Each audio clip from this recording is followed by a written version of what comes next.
راستے میں ایک حادثہ پیش آتا ہے، جس حادثے میں اس کی 4 بیٹیاں جو کہ پہلی 4 بیٹیاں ہوتی ہیں اور بیوی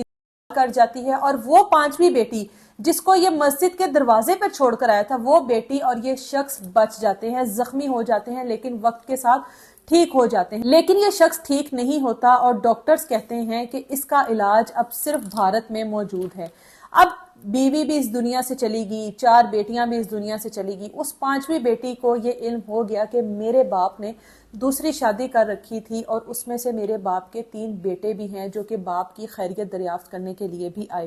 اب یہ بیٹی کہتی ہے کہ میں کبھی شادی نہیں کروں گی اور اپنے باپ کا خیال رکھوں گی اور اپنے باپ کا علاج کرواؤں گی۔ جو بھی ماں کی سیونگ تھی، جو بھی اس لڑکی کے پاس سیونگ تھی، وہ تمام چیزیں اکٹھی کر کر اپنے